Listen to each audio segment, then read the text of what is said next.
మన Chiranjeevi vascular and multi specialty hospital దేశంలోనే best vascular and endovascular facilities and all multi specialty care. నమస్తే, welcome to Suman TV. నేను పద్మిని. ప్రస్తుతంతో పాటు ప్రముఖ ఆధ్యాత్మికవేత్త, వాస్తు జ్యోతిష పండితులు కేఎస్ఆర్ గారు ఉన్నారు. మాట్లాడదాం. సార్ నమస్తే. సార్ నమస్తే. ఆగస్ట్ 2వ తారీఖు ఆషాఢ బహుళపక్ష చవితి వస్తుంది. అంటే సంకటహర చతుర్థిగా మనందరికీ తెలిసినటువంటి రోజే. మరి ఈ సంకటహర చతుర్థి విశిష్టత ఏమిటి? ఎలా ఆ గణాధిపతిని కొలిస్తే గనక ఎటువంటి సమస్యల నుంచి బయటపడతాము? అలాగే సంవత్సరం పాటు ప్రతి నెల కూడా చవితి జరుపుకుంటున్నామండి అని చెప్పే వాళ్ళు ఉంటారు.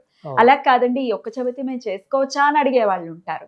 అసలు వీటన్నిటి గురించి ఒక్కసారి మీ ద్వారా తెలుసుకోవాలనుకుంటున్నాను సార్, చెప్తారా? తప్పకుండా. అంటే మనకి నిజానికి చెప్పాలి అంటే కనుక ఏ చవితి అయినా కూడా వినాయకుడికి ప్రీతికరమైనదే. సో మనకి ముఖ్యంగా వచ్చేప్పటికి ఏంటంటే తెలుగు రాష్ట్రాల్లో కాస్తో కోస్తో సంకష్టహర చతుర్థి చేసుకోవటం అనేది తెలిసినప్పటికీ కూడా ఇటు ఉత్తరాదిలో అయితేనేమి, తర్వాత దక్షిణాదిలో కొన్ని ప్రాంతాల్లో అయితేనేమి, ప్రతి నెల కూడా చవితి రోజు శుక్లపక్షంలో వచ్చే చవితి నాడు కూడా వినాయక చవితిగా పూజించడం, మాస వినాయక చవితి, మాస దుర్గాష్టమి, మాస స్కందషష్ఠి ఇలా ఎలా ఉన్నాయో అలా ఆరాధించే వాళ్ళు కూడా ఉన్నారు. నార్త్ లో బాగా విశేషంగా మనకి వినాయక చవితి అలాగే చేసుకుంటాం, వాళ్ళు ప్రతి నెల అలాగే ఆ వినాయక చవితిని చేసుకోవటం అనేది ఉంటుంది. ఒక రకంగా చెప్పాలంటే ఏ చవితి అయినా సరే వినాయకుడికి దీన్ని బట్టి మనకంటే బౌలం మనం ఎలాగో చేసుకుంటున్నాం, వాళ్ళు శుక్లం వాళ్ళు చేసుకుంటున్నారు. సో అంటే శుక్ల బహుళ 2 చవితులు కూడా వినాయకుడికి ఏదో విధంగా చేస్తుంది. ఆ మాటకు వస్తే కనుక అసలు ప్రతిరోజు కూడా ఆయనకి దండం పెట్టుకోకుండా బయటకు రావటం అనేది అరుదు. సో ప్రతి ఒక్కరం కూడా ఆయనకు మోకరిల్లిన తర్వాతే మిగతా పనుల్లోకి తలదోచడం అనేది జరుగుతుంది. సో కానీ ఇప్పుడు ఏదైనా సరే అందుకే నేను చెప్పేది ఏంటంటే, సరే మనం ప్రతి సంకష్టహర చతుర్థిని ఎలాగో జనాలకు చెప్తూ ఉంటాం. కానీ మనం చెప్పినా చెప్పకపోయినా అందరూ కూడా గుర్తుంచుకోవాల్సింది ఏంటంటే, ఏ చవితి అయినా సరే వినాయకుడికి ప్రీతికరమే కాబట్టి వినాయకుడికి సంబంధించిన ఆరాధన ఏది ఉన్నప్పటికీ కూడా నిశ్చింతగా చవితి నాడు ప్రారంభించుకోండి, మంచి జరుగుతుంది. తర్వాత రెండోది, చవితే కాకుండా హస్తా నక్షత్రం చాలా ప్రీతికరం కాబట్టి హస్తా నక్షత్రం ఉన్న రోజు కూడా మనం పూజించవచ్చు. తర్వాత అశ్విని, మక, మూల, కేతువుకి అధిపతి వినాయకుడు కాబట్టి ఆ నక్షత్రాలు ఉన్న రోజుల్లో కూడా ఖచ్చితంగా మనం వినాయకుడిని పూజించుకోవచ్చు. అయితే ఇప్పుడు సంకష్టహర చతుర్థి అనేది మనం చవితి అనేది ఏదైనప్పటికీ కూడా అది గజాన ఈసారి అంటే దీనికి మనకి ఏకాదశులకి ఎలాగైతే పేర్లు ఉన్నాయో ప్రతి చవితికి కూడా అలాగే పేరు ఉంటుంది. ఇది గజానన చవితిగా చేసుకోవటం అనేది వస్తుంది. అయితే ఎప్పుడైనా సరే ఈ చవితులన్నింటిలో కూడా అంటే ఈ సంకష్టహర చతుర్థి అనేది ఎప్పుడు కూడా మనకి తెలిసిందే, రాత్రి నాడు ఉన్నది మాత్రమే వ్రతానికి పనికొస్తుంది. కానీ వ్రతం చేసుకోకుండా ఎవరైనా సరే వినాయకుడికి కొత్తగా ఏదైనా సరే ఆయన ఆరాధన మొదలు పెడదాం అనుకునే వాళ్ళకి మాత్రం పగలు రాత్రితో సంబంధం లేదు. చవితి పగలున్నా చేసుకోవచ్చు, రాత్రున్నా చేసుకోవచ్చు. కేవలం ఎవరైతే ఈ వ్రతాలు పాటిస్తున్నారో వాళ్ళకి మాత్రం రాత్రి ఉన్న తిథి ప్రధానం. అండ్ ఈ వ్రతాలు ప్రారంభం అంటే సంవత్సరం పొడుగునా చేసుకోవాలి అని ప్రారంభం చేసేది శ్రావణ మాసం నుంచి కదా సార్? శ్రావణ మాసంలో మళ్ళీ మాఘ మాసంలో ఇంకోసారి మాఘ మాసంలో కూడా మొదలు పెట్టుకోవచ్చు. అయితే శ్రావణ మాసం ఎలాగో వచ్చేస్తుంది, నెక్స్ట్ మాసం అదే కదా. సరే అప్పుడు మళ్ళీ మనం ఇంకో ఎలాగో గుర్తు చేస్తాము. కాకపోతే అప్పుడు శ్రావణ మాసంలో కంటే ఇప్పుడు ఈ చవితి అనే కాకుండా మొదట వచ్చే శుక్ల చవితిని చేసుకున్నా సరిపోతుంది. ఆ తర్వాత ఎలాగో ఆయన అసలు చవితి ఎలాగో ఉంటుంది, అసలు వినాయక చవితి. సో అందుకని ఇంకా వచ్చేవన్నీ కూడా వినాయక రోజులుగానే మనం భావించవచ్చు. సో అందుకని ఇక్కడ ఏంటంటే ఏదైనా సరే వ్రతం చేసుకునే వాళ్ళకి మాత్రమే మనకి చంద్రోదయానికి ఉన్నది పట్టించుకుంటాం. కానీ మిగతా వాళ్ళు ఎవరైనా సరే పగలు ఇవ్వాలి. అంటే సపోజ్ మనం ఇప్పుడు చెప్పబోయే 2వ తారీఖు ఆదివారం పడింది చక్కగా. అయితే ఆదివారం నాడు మరి చాలా మంది కొద్దిగా లేట్గా లేస్తారేమో, నాన్ వెజ్లు తింటారు కదా.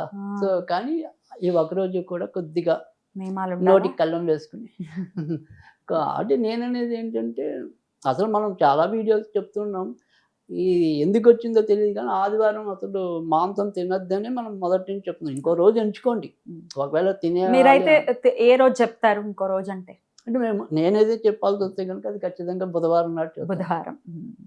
సో ఎందుకంటే మంగళవారం నాడు వచ్చేప్పటికి ఏంటంటే జంతువుని కొయ్యటం అనేది అంత కరెక్ట్ కాదు. ఒక్కోసారి మనకి కూడా గాయాలు అయ్యే ప్రమాదం ఉంటుంది వాటిని ఇది చేసే టైం. మంగళవారం కానీ ఆదివారం కానీ అది ఆదివారం అనేది పవిత్రత కోసం, మంగళవారం అనేది మన జాగ్రత్త కోసం. సో ఆదివారం నాడు అసలు వద్దు అనేది ఆ. చెప్తుంది. ఆదివారం నాడు వల్ల మనకి ఏంటంటే ఇంకా అనారోగ్యాలు పెరిగేది ఉంటుంది. సో అందుకని ఉన్నంతలో కొద్దిగా సేఫ్ ఏంటంటే కనుక ఒకటి మంగళవారం లేదా శనివారం. ఏమండి మా ఆ ఇంట్లో మంగళవారం కాదు, మామూలుగా బుధవారం కానీ శనివారం కానీ బుధవారం కానీ శనివారం కానీ తినొచ్చు. తినొచ్చు. శనివారం అయితే చాలా మందికి సెంటిమెంట్ సార్, వెంకటేశ్వర స్వామి పూజించే వాళ్ళు నేను కూడా ఇష్టం చూశాను. ఉండదు వాళ్ళకి చాలా తినడానికి. మందికి ఇష్టం ఉండదు. అయితే ఈ సంకటహర చతుర్థి ఆడవాళ్ళు మేము ఇంట్లో చేసుకుంటున్నామండి, కానీ మా ఇంట్లో మగవాళ్ళకి కుదరదు, వండాలి తినాలి ఖచ్చితంగా తిడతారు అని అంటూ ఉంటారు సార్. మేము తినం కానీ వండొచ్చా అని అడుగుతారు. రైట్.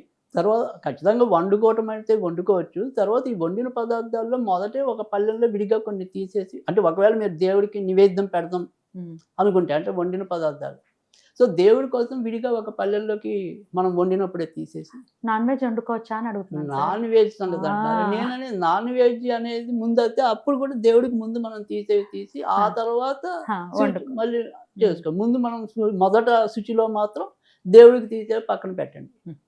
ఆ తర్వాత ఒకవేళ నాన్ వెజ్ వండాల్సి వస్తే అప్పుడు ఆ తరం చేయండి. అంటే ఈ ఆడవాళ్ళు పూజ చేసుకున్న వండటం అయితే వండొచ్చా వాళ్ళ ఇంట్లో వాళ్ళ కోసం? వండొచ్చు, మనం పర్వాలేదు. తినం కదా. మీరు తినకుండా ఉంటే సరే. మనం తినకుండా ఉంటే చాలు. Okay. ఆ రకంగా జాగ్రత్త తీసుకుంటే సరిపోతుంది. Hmm.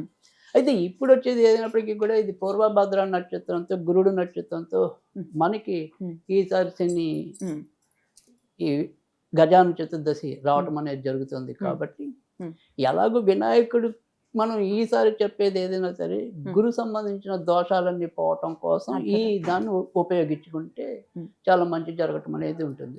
అయితే దీనికి చాలా తేలిగ్గా చెప్పాలి అంటే గనక ఎలాగో అసలు మామూలుగా అయితే గనక మనం ఏ శుభకార్యాల్లో అయినా సరే పసుపు గణపతిని చేయకుండా ఉండం. అవును.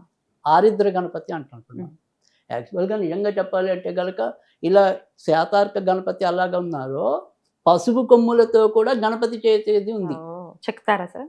మరి పురుగట్టేస్తున్నావు కదా సార్. కాకపోతే ఇది తొందరగా పోతుంది కానీ బట్ చాలా మంచిది. మంచిదా? అది అంటే కొంచెం పురుగు పట్టేసినప్పుడు వెంటనే అది మళ్ళీ తీసి మళ్ళీ ఇంకోటి ఇంకోటి చేసుకోవచ్చు. పైగా మనకి జిల్లేడుతో పోలిస్తే పసుపు కొమ్మలు మంచివి పెద్దవి ఎక్కడైనా దొరుకుతాయి.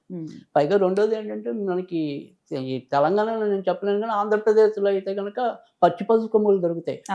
అవి చాలా ఈజీగా మనం చెక్కడానికి వాటికి చాలా తేలిగ్గా ఉంటుంది. పైగా కొద్దిగా వెడల్పు వస్తాయి, కొద్దిగా చాలా రోజులు నిల్వ ఉంటాయి.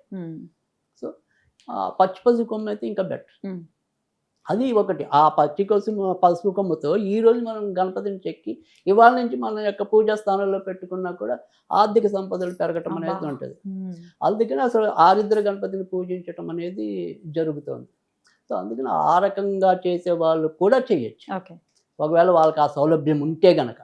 ఒకవేళ లేకపోయినా ఏం భయం లేదు. మనం ఇందాక చెప్పుకున్నట్టు పసుపు ముద్దంతో వినాయకుని చేయటం ప్రతి ఒక్కరికి ఇంచుమించు ఐడియా ఉండే ఉంటుంది. ఇవాళ మనం చేయాల్సింది పసుపు గణపతి, వేరే గణపతి జోలికి వెళ్ళక్కల్లా. చక్కగా ఈ పసుపు గణపతిని పెట్టుకుని ఓం హ్రీం శ్రీం హారిద్ర గణపతియే నమః, ఓం హ్రీం శ్రీం హారిద్ర గణపతియే నమః, ఓం హ్రీం శ్రీం హరిద్ర గణపతియే నమః. అది అలా అనుకుంటే సరిపోతుంది. ఎన్నిసార్లు అనుకోమంటారు? 108. ఓకే. సో దాంట్లో తక్కువ అనుకుంటే 54. రైట్. చేసుకుని ఇవాళ మటుకు ఖచ్చితంగా తీపి పదార్థమే ముఖ్యంగా గురువుకి సంబంధించింది కాబట్టి మీకు ఏమాత్రం అవకాశం ఉన్నా కొద్దిగా ఓపిక చేసుకుని, ఓపిక లేకపోతే బయట నుంచి అయినా సరే శనగపిండి లడ్డు అంటే తొక్కుడు లడ్డు అంటాం. ఆ తొక్కుడు లడ్డు నివేదన చేయండి.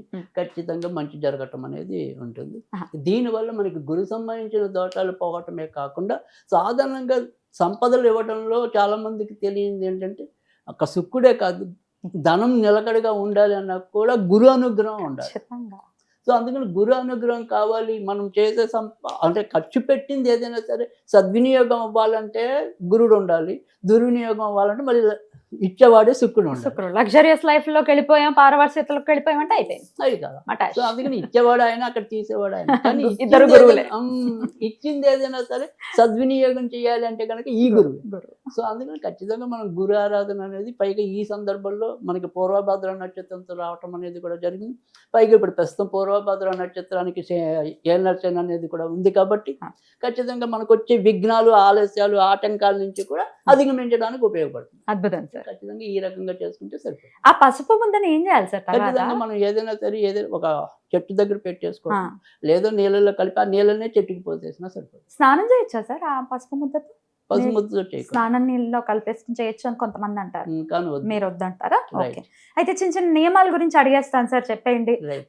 ఈ రోజంతా ఉపవాసం ఉండి సాయంత్రం రాత్రి పూజ చేసుకుంటారు చంద్రోదయం అయిన తర్వాత.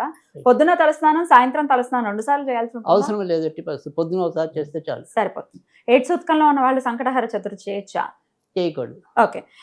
పీరియడ్స్ లో ఉన్న వాళ్ళు 5th డే అండి ఈ రోజు మాకు చేయొచ్చా? 5వ రోజు చేయొచ్చు. చేయొచ్చు. Right. అంతే, నాకు వాళ్ళ నుంచి వచ్చే డౌట్లన్నీ నేను అడిగేశాను. Right. అద్భుతం సార్. అయితే ఈ పూజ చేసినా చేయకపోయినా చక్కగా మీరు స్విచ్ వర్డ్స్ కూడా చెప్తారు. దీనికి సరి సమానంగా ఉండే వేదిక్ స్విచ్ వర్డ్స్ చెప్తారా Right. ఏదైనా? ఓకే, జూపిటర్ జూపిటర్, అది ఖచ్చితంగా మంచి చేస్తుంది. Jupiter, Jupiter, Jupiter Jupiter. Jupiter Jupiter. మీరు జూపిటర్ అని చెప్పారని నేను జూపిటర్ బైక్ కొనుక్కున్నాను సార్. జూపిటర్ బయట నాకు తెలిసినంత వరకు, అంటే నాకు మీరు ఏది అడిగినా ఇంచుమించు ఎంతో కొంత నాలెడ్జ్ ఉంటుంది, కానీ ఆటోమొబైల్స్ ఇలాంటివి కొంత తక్కువే నాకు. బట్ నేను విన్నంత వరకు గురుడు గ్రహాలన్నిట్లోకి కూడా ఆయన ఎక్కడ ఉంటే అక్కడ లావు ఉండటం అనేది. సో అలాగే కొద్దిగా బరువైన వాహనంగా జూపిటర్ అని విన్నాను. అవును, అది మీరు క్లారిఫై చేయాలి. బరువే ఉంది సార్, కానీ సూపర్ గా ఉంది. అదే కదా, మరి గురుడు అంతేగా. నిజంగా ఆ జూపిటర్ అన్న మీరు చాలా సందర్భాల్లో చెప్తారు, జూపిటర్ అన్న అది అంటూ ఉన్నా కూడా గురుబలం పెరుగుతుంది అని. Right. సరే, ఎందుకు జూపిటర్ బండి ఉంది కదా కొనేద్దాం అని చెప్పి జూపిటర్ తీసుకున్నాను. Right, right, right. Thank you so very Right. Much sir. నమస్తే.